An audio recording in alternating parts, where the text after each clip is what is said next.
তার সুন্দর বক্তব্য রাখার জন্য। এ পর্যায়ে সংক্ষিপ্ত কথা বলার জন্য অনুরোধ জানাচ্ছি আমাদের সম্মানিত কর আইনজীবী জনাব আক্তার হোসেনকে, শাহিন আক্তারকে অনুরোধ জানাচ্ছি, অ্যাডভোকেট শাহিন আক্তারকে অনুরোধ জানাচ্ছি কথা বলার জন্য। সংক্ষিপ্ত সময় 3 মিনিট।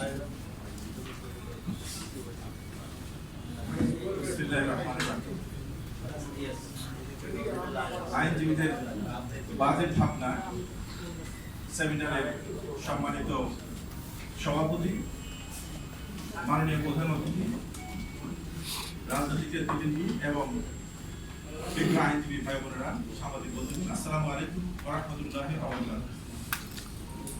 আজকে আমাদের জাতীয় বাজেট সামনে, তারই প্রেক্ষাপটে আইনজীবীদের বাজেট ভাবনা একটি গুরুত্বপূর্ণ প্রবন্ধ উপস্থাপন হয়েছে।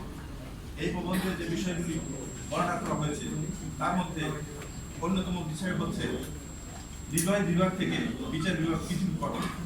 এই বিষয়ে 11টি পয়েন্টে আলোচনা করা হয়েছে। এই প্রবন্ধে একটি যুগোপযোগী এবং বাংলাদেশের প্রেক্ষাপটে একটি গুরুত্বপূর্ণ বিষয় আলোচনা করা হয়েছে।